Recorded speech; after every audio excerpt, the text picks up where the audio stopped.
Well, hello there, and welcome to another Wine Steward video. And look at this, for once Jim is not tippling sparkling wine. This is a red wine that I am going to tell you about in a few topics from now. We have other things to address. Front and center, look at that, the tomatoes are ripe. These came from the garden this morning, and we are finally ready for homegrown tomatoes and insalata caprese, which requires what? Basil, olive oil, beautiful tomatoes, a little salt and pepper, and of course, burrata. We just want to say that we are carrying burrata nearly year-round now, but this is the time when our carrying it is most meaningful to you because your tomatoes are probably turning red right now too. So, get your burrata, get your tomatoes out of the garden, olive oil, coarsely ground black pepper is my favorite, coarsely ground salt, sprinkled atop, and then you do a chiffonade. My daughter Mary taught me what a chiffonade is with basil leaves. Look it up and you'll get it. You roll up the basil leaves and slice them crosswise and make pretty little curly things out of it. And that goes atop. So you can make your own insalata caprese with your beautiful tomatoes, which, as you know, homegrown is the best flavor you can get from these guys, and we're ready to serve you. We want you to know that these go onto a plane in Puglia, Italy on Tuesday. We get them on Wednesday. Yeah, it's that fresh. I'm asking you, almost begging you, to support the fact that you want us to carry perishables. This stuff's perishable. We want to throw this away in about a week and a half or less, but we'd much rather sell it to you within a week. And so support that. Come in and get your fresh mozzarella, I should say burrata, from Puglia, Italy. Support this program of perishability, will you? All right, so let's put that away and tell you about one other food item that we're excited to have in here now. I kind of need a prop for it. Where's my little wine steward block? Oh, it's way over there. Forget it. I'll just hold this thing and maybe I'll put it up against a tomato. Look, tomatoes and chocolate? I don't think so. But this is not your typical chocolate.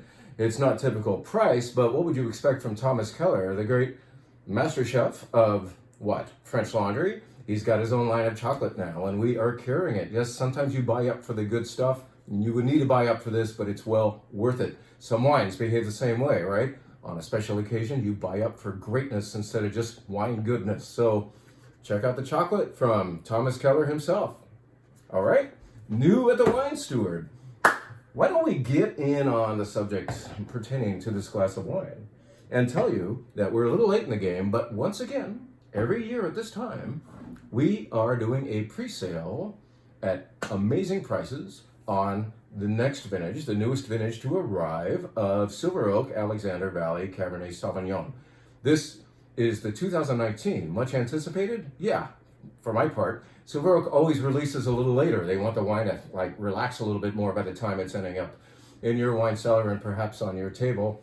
If you can't wait. And so you are seeing the 19 only now, maybe a week from now. So if you commit now, by sending me an email or giving us a phone call, you will enjoy pricing that we will not be able to offer the rest of the year. This is a low margin price for us, but it's nice cash flow at our slowest time of the year. So it's good for you, good for us. Get a great price, support your local store, give us the Silver Oak action. We appreciate it.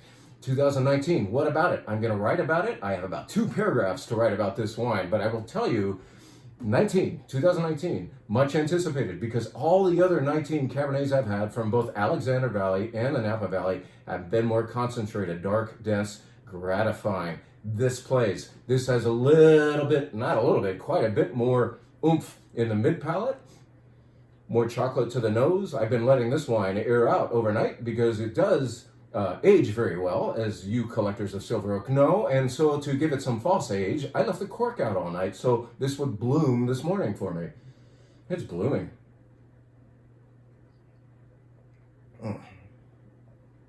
It's become much more elegant at this point. When we first popped it yesterday, the oak, the American oak, which is a noisier oak, was really sticking out, and now it's incorporating, it's integrating into the wine itself, and so you get this plum, cherry, chocolate, a little bit of sweet tobacco, some cedar, and that mouthfeel is different for 2019, different in a good way. More body, more center, more focus, more core, more substance. It's delicious Cabernet.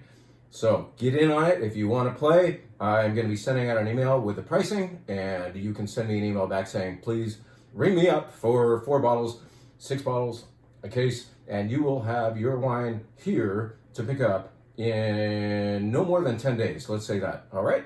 2019 Silver Oak Alexander Valley Cabernet. It's what's for dinner soon.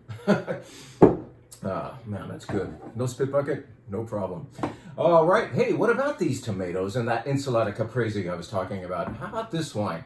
I just went downstairs because I thought I'd see a shelf full of it, and I'd like to promote what I have a lot of. I have very little of this. There's about 6 bottles in the cooler and none left on the Italian white wine category shelving there. And so what I'm going to do is order more for tomorrow, because this is one of the best things you can have with that, along with the Burrata. So check out this Argiolas Is. Is is their best Vermentino. It's their top notch, and it still doesn't break the bank. We're still in the mid-20s, and that's before your wine club discount. If you're a wine club member here, you get 10% off all the wine you're buying here, as you know.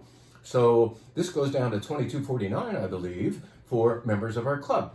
What you're getting is one of the greatest Vermentinos made. Vermentino, we want you all to know about it because everybody will like it. There are no naysayers to the Vermentino experience. It's a little more fleshy than, let's say, Pinot Grigio. It's definitely more interesting than Pinot Grigio, but it's not threatening. It doesn't have any weird flavors. So I think of melons when I have this, like a musk melon juiciness going on. Very lush. That's really good. All right, so consider that with your Insalata Caprese. What shall we say about this bottle? Well, why would this be sitting up here now? This is a bottle of Sancerre. I almost said Sauterne because the producer's name is Domaine Sauterreau, like Sauterne. But the producer is in Sancerre, makes Sancerre. What the hell is Sancerre? We're going to tell you all about that on Sunday. Well, those of you who have signed up for Sunday, because now we are sold out. The Charles Neal event this Sunday at 5 p.m. is kaput for anybody else who wants to come. And that is why we have this overflow event showing the same beautiful wines 2 days later. Who are we? We are, well, me, I get to sit up there in front of you, but more importantly, our Charles Neal vendor and dear friend, Tom Switzer, will be here. He'll cook up a little something for us. I'll be baking the bread, I think. And we'll be describing 12 imports, French wine imports of Charles Neal, not just this Sunday, but on Tuesday. So go to thewinesteward.com, where there are still seats available. I think we have half filled that Tuesday event already without even saying anything in a video. So a lot of you want to come do this thing with us. So those of you who are tantalized by the idea of tasting Rhone and Bordeaux and Burgundy and Champagne and so on, will definitely want to sign up for the Tuesday event. So take a note here. Sunday's event is at 5 p.m. Tuesday's event, 6:30 p.m. Okay? Sign up now, go to thewinesteward.com and get in on it, and we will share some Sancerre, not Sauterne, Sancerre with you. How about that? Sancerre. What is Sancerre? We'll tell you all about it. And what shall we tell you about now? I'd like to just gloss over, give you a quick read on what we're doing on the wine bar, because there's so many other things to tell you about. The Silver Oak pre-sale, the fact that we have burrata and tomatoes, and so on. So why don't we just summarize what's happening on the wine bar? I must include this in our summary. This is beautiful wine, not from Champagne. It looks like it could be. It's certainly got a beautiful, ornate, elegant label. This is from Nautilus in the Marlborough region of where? The northern part of the southern island of New Zealand. These guys make magnificent Sauvignon Blanc. Is this sparkling wine made of Sauvignon Blanc? No. What else happens very well for Nautilus is Chardonnay and Pinot Noir. And this is, in fact, I believe 70% Pinot, 30% Chardonnay, the classic Champagne grapes. And what else is happening here is 3 years on the lees. So it is, you could call it a late disgorged sparkling wine. Can't call it Champagne, of course. It's not from Champagne, France.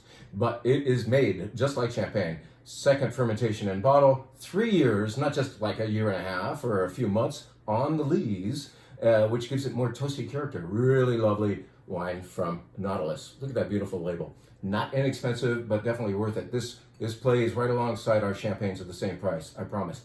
So that is the sparkling wine of the week. You can get a nice glass of bubbly on the wine bar. Let's tell you about one wine in the white flight that will represent all five. How about that? There are 5 white wines, all of them from the Southern Hemisphere this time around. We don't treat that as a subject very often, so we're doing it now. This is Tyrrell's Semillon. Semillon from the Hunter Valley of Australia.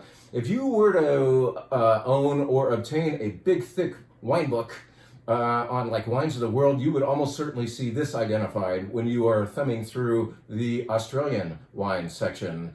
Does that mean, like insofar as you probably expect Australian wines to be big and fat and rich, that this is like that? No, it's the polar opposite. This is actually 10.5% alcohol, Semillon. No oak and a lot of zing. So it is going to be a nice surprise. Under screw cap, this, I think it's a 2019. You wouldn't know it. You wouldn't know that it's a 4-year-old white wine. It is vibrant, zingy stuff. 10.5% alcohol. And it is the lone representative of our Southern Hemisphere white wine flight. Got that over with fast, didn't we? Let's tell you about one wine in our red wine flight, all right? What are we doing in the red wine flight? It is going to be 5 wines from 5 different countries which have a familial resemblance in that they are all Bordeaux-style reds. So one comes from Slovenia, one comes from Bordeaux, another from western Tuscany, out in the Burrata region where the Super Tuscans are made, and so on. This wine comes from the Napa Valley, and it answers our ever-growing need, ever more desperate need for $30-ish red wine from the Napa Valley that tastes real. This does. This is Cabernet-based wine. Like I said, Bordeaux blends, meaning they're utilizing the Bordeaux family of grapes, Cab, Cab Franc, Merlot, and so on. All of them have different cepages, meaning mixes. And this one does introduce just a tiny bit of Zin and maybe a dab of Syrah as well. But Cabernet predominates, and there's Merlot and other Bordeaux varieties as well. This is from our old friends at Whitehall Lane. I haven't had a Whitehall Lane wine in a very long time, and frankly, in days past, it wasn't my favorite brand. But this fills the bill. It fills the mouth. It'll fill your bill. So you can enjoy a 100% Napa Valley product for $29.99 down to $26.99 with your wine club discount, and that is part of the flight. The red wine flight is all Bordeaux varieties. Probably a theme we should do when the day's not that hot, but what the hell. I have these wines in stock, and I thought we haven't treated this category in a while, so let's do it. All right, so that's from Whitehall Lane. I told you about one white wine, one red wine, one sparkling wine. Yes, there's a rosé of the week. There's also a Post and Beam Chardonnay from our Farniente friends being poured by the glass, and so on. But let's go to 2 wines that are not on the wine bar, but they're in stock. They've just come in, and I really want to tell you about them very briefly. I want to get more and more of you to drink one of my favorite grapes called Syrah. Syrah is misunderstood by the consumer and beloved by every vendor I ever talked to. And fortunately, there are still producers out there brave enough to try to cajole, seduce the consumer into this category called Syrah. Syrah should be eccentric at times, and it is. From the northern Rhone of France, it should be wild and crazy.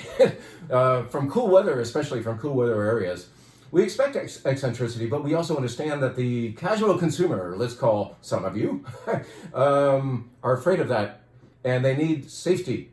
This is that. This is not stupid. This is not over-the-top, thick, overmade juice. This is not Paso Robles Syrah, and they can make a good one, but sometimes for me, they're a little awkwardly huge. This is elegant, drinkable, varietally eloquent Syrah from different parts of California, especially Northern California, made by Desire Lines. So I invite you to check out this wine, which is on the Syrah shelf right now for a good price, $24.99 down to $22.49 for you wine club members. Beautiful, drinkable, friendly, not stupid Syrah, all right? Final wine, and then you're rid of me. This just got here. If you know the world of champagne, you know that champagne producers have an entry-level brut, let's say, and it will be non-vintage. The Champagne region has such iffy weather that they average out. They put in as many as 3 or 4 different vintages into their non-vintage wine to maintain a house style, to kind of like leverage against the years when things didn't go too well, and to include great stuff from the years when everything went perfectly in Champagne. Well, certain years go really, really well, and the wine is so good that they won't commit all of that wine to the non-vintage brut. In other words, they will say, this is special. Let's also make a vintage wine. This is 2012. Yeah, it's 11 years old. Yeah, I think it spent 3 years on the lees at least. It has been blind tasted along with some fancy names I will not mention. I wouldn't want to embarrass them. But you're getting vintage champagne at a very non-vintage champagne price. In other words, I think we're around $54.99, and that dips below $50 for you wine club members for 2012 vintage champagne, of which we just bought 4 cases. Get in on this beautiful wine called Jacques Laurent. It is gorgeous. The critics liked it too. We could go on about that, but what I would say is I endorse it because of its rarity of price for vintage champagne, but that shouldn't be your main reason for obtaining this. I can tell you it's delicious. It has a very toasty, nearly oxidative style. Some champagnes are deliberately made in the oxidative way. They're a little more mellow and yeasty because of that. A little more bread crust going on. All right, so Jacques Laurent, new on the shelf. If you love champagne and you would like vintage champagne at a very non-vintage champagne price, check this out while we have it. Thank you for listening. Come on in and have some burrata at our wine bar. We actually are putting it on our regular cheese platter this week as well.